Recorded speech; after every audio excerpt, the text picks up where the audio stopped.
Muy buenos días, un afectuoso saludo a los amigos del Instituto, en particular a Gabriel Bukeli y a Adolfo Garcés y a todos los presentes.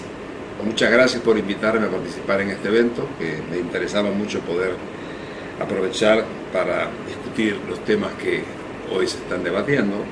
Lamentablemente, compromisos de estos que uno no puede deshacer no me impidieron llegar a Montevideo en tiempo, pero no quería dejar de pasar la oportunidad de decir algunas cosas respecto al tema de CIDE que me han pedido, y agradeciéndoles que me escuchen por este intermedio. No es lo mejor es dialogar, pero bueno, por lo menos es el mal menor. Me gustaría hablar del tema, voy a tratar de manejarme en los minutos que me han asignado, tratando de ser muy sintético, y voy a referirme básicamente a 5 puntos que sintéticamente se van a dirigir. Primero, al clima internacional que rodeó la iniciativa de creación del CIDE. Segundo, el clima nacional que llevó igualmente a la creación de la institución. Las contribuciones del CIDE al conocimiento y a las reformas institucionales en el país. Lo que yo considero que fueron las grandes limitaciones. Y por último, la pregunta ¿otro CIDE? Con respecto al clima internacional, yo creo que los beneficios de la guerra habían terminado allá por los años 50 en la mayoría de los países, y se sentía en América Latina las tensiones propias de estancamiento, de los problemas sociales agudizados y las protestas. Es de recordar, en todo caso, lo que fue la visita del ex vicepresidente de los Estados Unidos, Richard Nixon, en la época del presidente Eisenhower, que a fines de los años 50, donde prácticamente hubo de ser matado en las calles de Caracas por los movimientos que se hicieron en ese momento por su visita. Esto provocó una reacción importante de Kubitschek, que era presidente de Brasil. Kubitschek llamó por teléfono, le mandó una carta al presidente Eisenhower diciéndole que daría la impresión que Estados Unidos y América Latina estaban en guerra, que algo había que hacer. En ese momento la reacción de Eisenhower fue desempolvar un viejo proyecto que ya venía del año 1889 de crear un banco de desarrollo, y así nació el BID. En el 59 nace el BID como producto precisamente de una reacción frente a ese clima que vivía América Latina. También es interesante destacar en ese proceso un hecho fundamental en la historia de la región, que fue la Revolución Cubana, que generó realmente un movimiento generalizado de apoyo, particularmente en las jóvenes generaciones, y que fue un símbolo de ese malestar que vivía la región en aquel momento, y que comenzó a preocupar seriamente a Estados Unidos desde que la región forma parte de la zona de influencia de ese país en lo militar desde ya, pero también en lo político y sobre todo en lo económico. Bueno, ese es un poco el clima en que nace la Alianza para el Progreso. Kennedy llega en los años 60 y a principios del 61 ya anuncia la posibilidad de crear una Alianza para el Progreso con la finalidad de unir fuerzas entre América Latina, el Caribe y los Estados Unidos para hacer frente a los desequilibrios que provocaba la pobreza y el estancamiento. La Alianza para el Progreso fue un producto básicamente en lo intelectual del pensamiento de CEPAL, que había sido muy demonizado en la década anterior por los conflictos y enfrentamientos con el Fondo Monetario. Surge un grupo de trabajo que convoca a Kennedy en Washington, donde participó Prebisch, Rosenstein Rodan,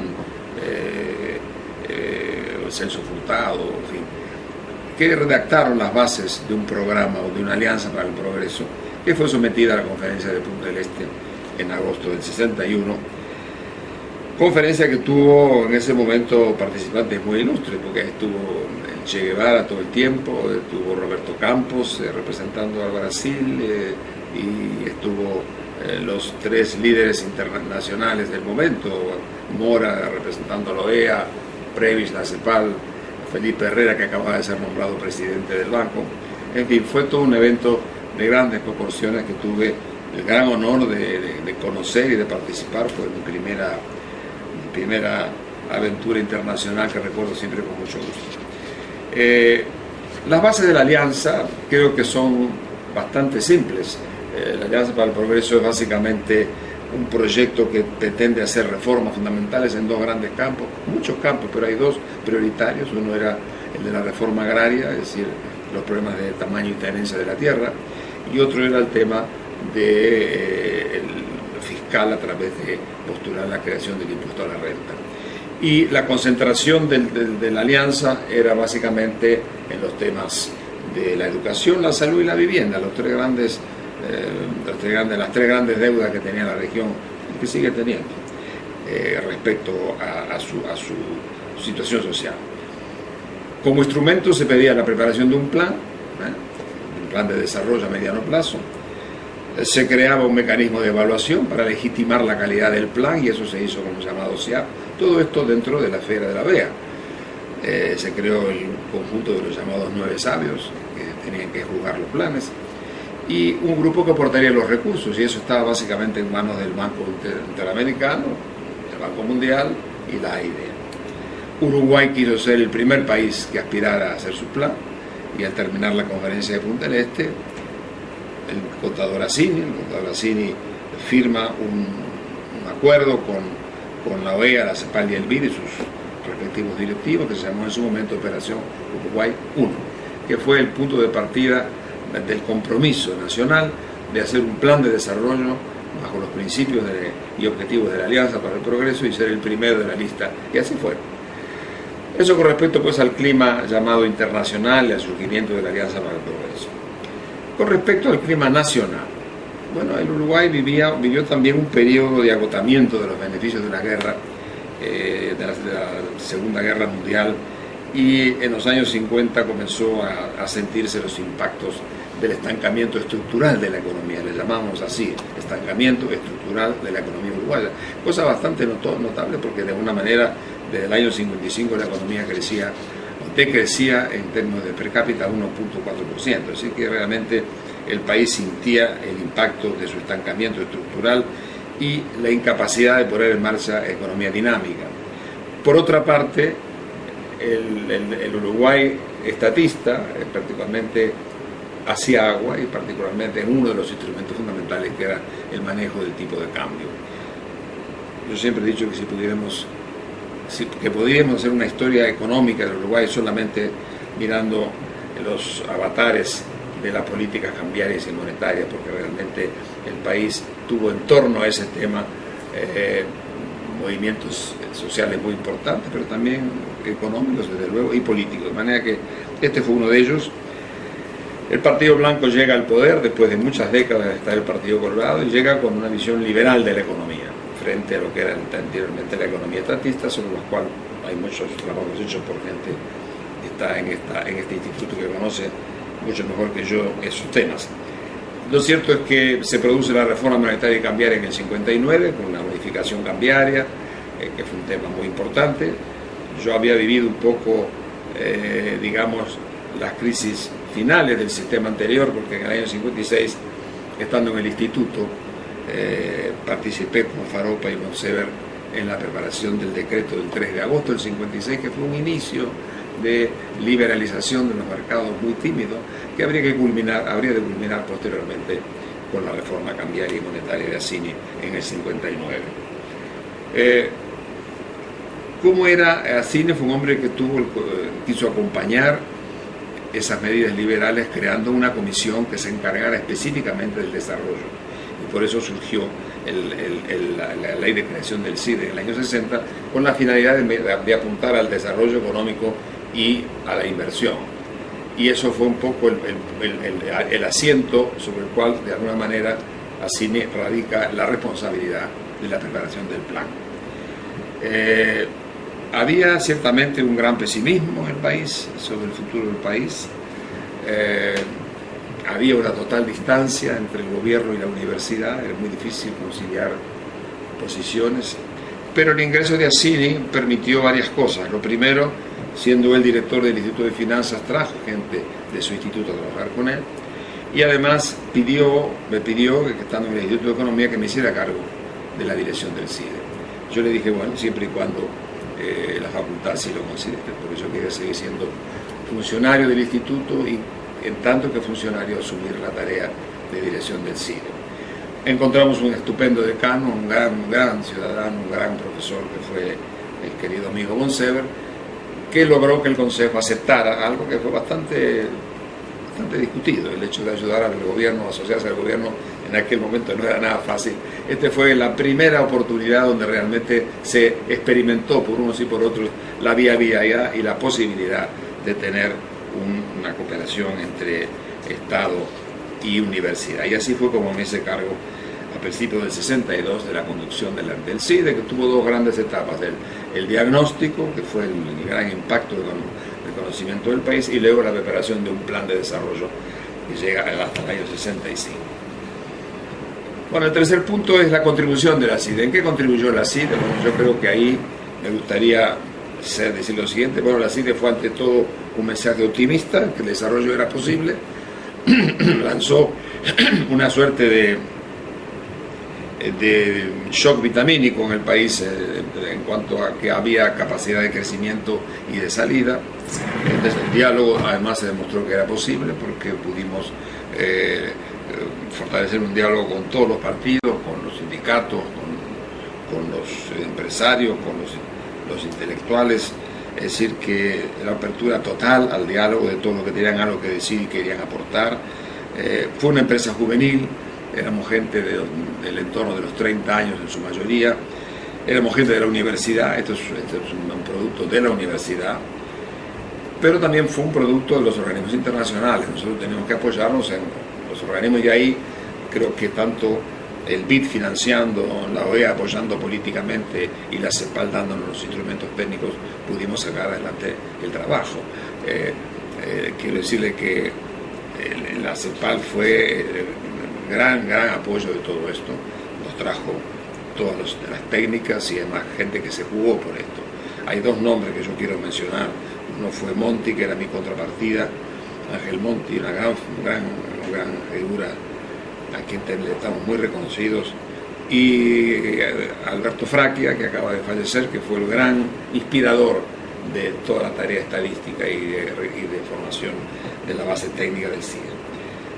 Yo diría, por último, recordaría una frase que dijo hace poco tiempo el senador Curiel en el Senado, que había sido una experiencia alegre. Sí, la verdad que fue muy divertido, lo pasamos muy bien, aprendimos esto con mucho entusiasmo, con mucha convicción y yo diría con mucha alegría, lo cual es lindo trabajar con alegría, pero este fue uno de los casos de mis experiencias de vida.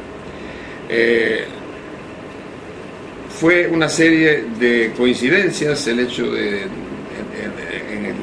que hay que inventariar, porque también hay que decir que, agregado a todo lo demás, que tuvimos una enorme libertad de acción por parte del gobierno blanco. Los dos gobiernos blancos, no me traen a la cabeza, y el propio contador Assimi. Hablamos, trabajamos y nos apoyamos en quien quisimos en todo este esfuerzo. De manera que esto también creo que es un hecho que históricamente debe recordarse y reconocerse como que el diálogo es posible. Contribuciones al conocimiento de lo que hizo el CIDE.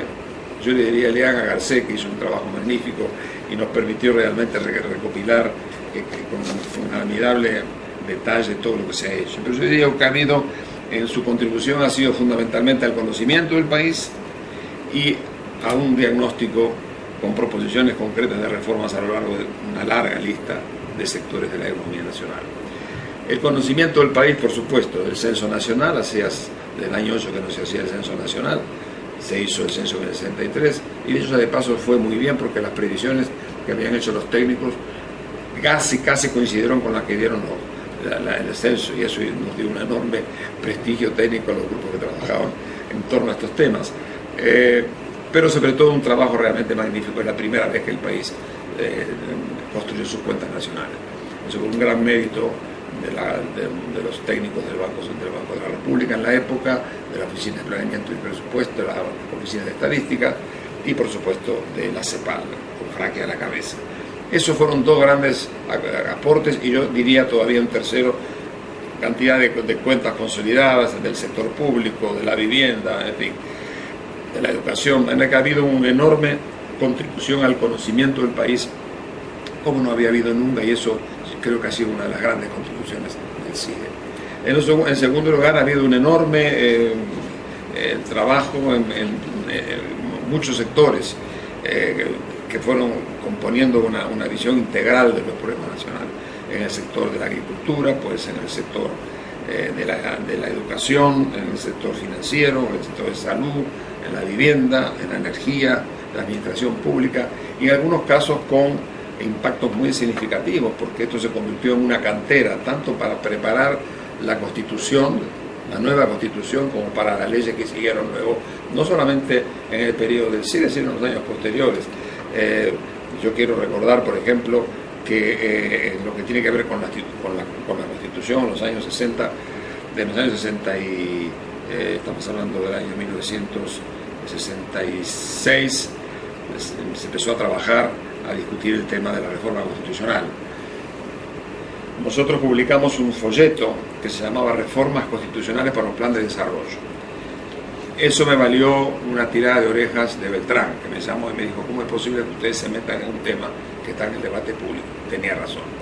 Creo que de alguna forma yo le dije: mire, presidente, es cierto, el documento se retirará, sí, pero había 200 en la calle, así que de manera que, y tuvo un gran impacto de que los equipos que prepararon la Constitución tuvieron en cuenta muchas de las ideas del CIDE, incorporaron la creación del Banco Central, de la Oficina de Planeamiento y Presupuesto, el presupuesto por programa, y varias iniciativas más que formaron parte de contribuciones institucionales muy importantes para el país.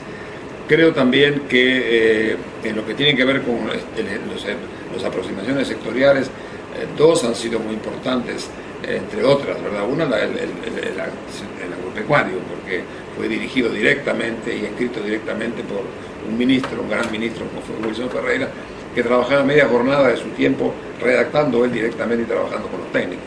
Y de ahí salieron 7 leyes muy importantes, 7 leyes en los campos de la forestación, en los campos de los suelos, en los campos del agua, de los fertilizantes, la administración del ministerio, en fin, una reforma integral de la cual estamos viviendo todavía hoy. Muchas de esas leyes se aprobaron y forman parte del stock de decisiones sobre estos temas. Lo mismo en el campo de la educación, los trabajos de Pibel Devoto con su equipo, que fueron formando además el conocimiento del tema educativo, abordar el tema educativo, el preescolar, la enseñanza técnica, en fin. Y después habría muchas otras cosas que mencionar en el campo de la salud, en el campo de la vivienda, de la energía, en la administración pública, por ejemplo, la instalación del presupuesto por programa, la creación de la OPP. Es un enorme bagaje de contribuciones que hicieron de esto una cantera a la cual apelaron los cuerpos políticos para aprobar leyes que fueron influyendo decisivamente en cada uno de estos sectores a lo largo del tiempo. Yo creo que este de alguna manera ha sido una contribución significativa que culminó además con una lista de proyectos, porque el plan tenían que tener proyectos para ir a buscar recursos, y esto hay una larga lista de estudios de factibilidad de proyectos que tienen que ver con los propósitos del plan. Bien, y llegamos ahora al anteúltimo punto de mis comentarios, es las limitaciones. Sí ha habido limitaciones, algunas de ellas conscientes, otras no tan conscientes, pero yo creo que yo voy a mencionar 3 limitaciones. Una es que en el plan del CIDE todo lo que tiene que ver con el mundo internacional y regional no estuvo presente.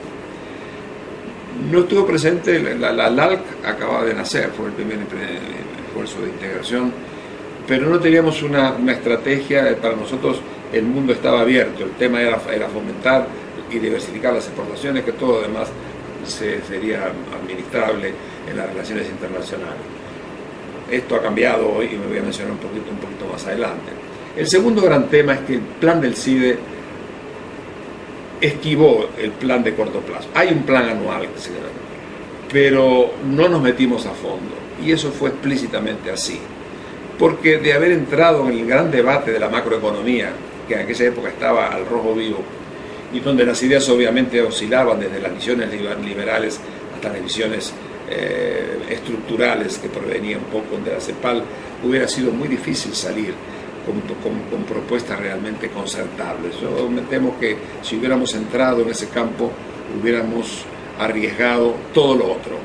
Y lo otro, que era conocer el país, promover el conocer estadísticamente y a través de sus sectores, era una contribución importante para el futuro. Con todo, el documento contiene hipótesis sobre la inflación, donde se nota un poco la ambivalencia, donde hay de visiones liberales con visiones estructurales, como era la visión que tenía la CEPAL sobre la inflación. Yo creo que en ese campo el plan no entró, y obviamente eso hizo que la cosa económica marchara por su lado, las políticas económicas fueran por su lado, y la situación continuó deteriorándose en los años siguientes. Nosotros en el año 65, por ejemplo, fuimos instrumentales para apoyar la famosa misión refinanciadora, y se hizo básicamente con la contribución del CID y la contribución personal mía en la misión refinanciadora. Pero como digo, hubo una posición de esquivar el ingresar directamente en el plan de corto plazo, por lo que hubiera significado en su momento teñir a todo lo demás, y había que rescatar lo importante que era la visión de mediano y largo plazo y promover los cambios institucionales a que acabo de referir. El tercer elemento, que tampoco está claro, aunque está mencionado en el documento, es lo que tiene que ver con la relación entre crecimiento y distribución. El plan hace una serie de hipótesis y dice que de alguna manera hay que hacer un sacrificio concertado, equilibrado, y que en los próximos años el crecimiento económico debe superar al consumo para poder permitir la capitalización del país. Todo lo cual, en teoría, son planteos muy lógicos, pero tampoco el cómo hacerlo no está tampoco identificado. Otra área que hubiera sido igualmente bastante complicada para poder conciliar. En definitiva, yo diría, el plan fue una gran contribución a pensar al país. Fue un plan educativo en el sentido más alto del término. Y fue un plan que permitió asentar la idea de un Uruguay posible por parte de las jóvenes generaciones. Yo creo que esto fue un hecho que, mirado a la distancia, ha sido muy positivo, demostrando que el diálogo era posible, que el diálogo entre políticos, empresarios, sindicatos, técnicos, era una aventura que en Uruguay podía funcionar. Eso ha sido un poco la gran contribución, y yo creo que ahí queda un poco mi reflexión sobre este periodo tan interesante de la vida nacional. Y concluyo con una pregunta que me hago a sí mismo. ¿Es posible pensar en otro CIDE? La respuesta es clara y nítidamente no. No es posible pensar un CIDE como se hizo. Sí es posible pensar a mediano y largo plazo. El cortoplacismo dominó la vida de América Latina en los años 70, 80 y 90 como filosofía fundamental del neoliberalismo, pero también como capacidad de abordar, quizá con un sentido programático, los grandes desafíos que tiene la región y los países en este momento. Yo creo que otro CIDE no es posible, pero repensar al país a partir de los nuevos desafíos sí. Y menciono en términos muy generales. Yo creo, en primer lugar, que hoy en día no se podría pensar el futuro del país sin hacer algunas hipótesis del comportamiento de la subregión y el comportamiento de la región y del mundo. Son cambios de tal proporción que es inimaginable que ningún país, grande o pequeño, pueda avanzar, hurgar el futuro sin tener algunas hipótesis sobre los temas que acabo de mencionar.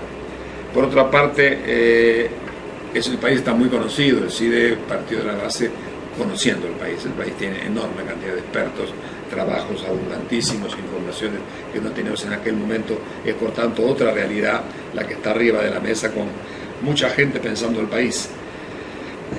Hay algunas preguntas que yo me haría si tuviera que hacer un ejercicio de reflexión. Primero, yo diría preguntarnos cuáles han sido los grandes factores que movieron al país en los últimos 50 años y cuáles han sido los grandes factores que lo han retenido. Creo que es una pregunta. ¿Cuáles son las alternativas teóricas que tiene hoy un pequeño país en el entorno subregional para crecer y desarrollarse económica y socialmente? Es bueno tener un debate. Las economías pequeñas a veces son un gran negocio. Yo sigo creyendo que es un buen negocio en el mundo de Orsay pequeño. si uno tiene la capacidad de ser flexible. Yo creo que en ese caso es posible tener un destino bastante asegurado. Hipótesis sobre el cambio de la sociedad uruguaya. Nosotros tenemos conocimiento muy general de la sociedad en aquel momento. Quizá la parte rural, se habían hecho estudios importantes sobre el Uruguay rural, pero hoy por hoy una cosa que interesa conocer es cómo está esta sociedad, cuáles son sus valores, cuáles son sus motivaciones, para conocer exactamente en qué consiste el capital humano, que es la base de todo. ¿Cómo podemos también introducir la distribución de los beneficios y mantener el ritmo de crecimiento? La teoría es clara, es compleja, pero no hay soluciones fáciles, no lo hay, sobre todo en un mundo en donde se ha instalado la desigualdad en todas partes, y luchar contra la desigualdad es un tema complicado, difícil, pero este es un tema central. ¿Hasta dónde, cuál es el ritmo en que podemos avanzar en la distribución del ingreso sin perjudicar o sin limitar la capacidad de crecimiento? Y ahí está un dilema que no es un dilema meramente económico, es un dilema social y yo diría eminentemente político. La otra pregunta que me haría es ¿qué Estado para este país? ¿Qué Estado para este momento que vive el país? Eso sería otro de los temas con los cuales abordaría ejercicio de reflexión. Pondría otra notita diciendo que el tema demográfico de nuestro país es un gran tema. Nunca lo hemos abordado con la profundidad que merece, pero hoy tenemos que hacerlo, porque de alguna forma el envejecimiento del país es un tema serio que se va a proyectar sobre los costos de atención al mayor, pero también en forma muy especial sobre la propia capacidad de dinamizar la economía con recursos humanos calificados. Entonces tenemos que pensar de alguna manera el tema demográfico y ponerlo en la perspectiva de un país dinámico y de futuro. Bueno, yo con esto concluyo, no sé si me ha ido un poquito más de lo que había pensado, pero en todo caso quiero agradecerles a que hagan esta discusión. Me parece que es un tema, yo personalmente quisiera seguir trabajando en todo esto en los próximos meses, pero como digo, no pensando en otros CIDE, sino pensando en las reflexiones que nos propuso la experiencia CIDE, pero también es muy importante en las condiciones en que se va a dar el desarrollo de nuestro país en los próximos años. Este seminario va a ser una contribución, les deseo el mejor de los éxitos, lamentando no poder seguir ahora con el diálogo con todos ustedes. Muchas gracias.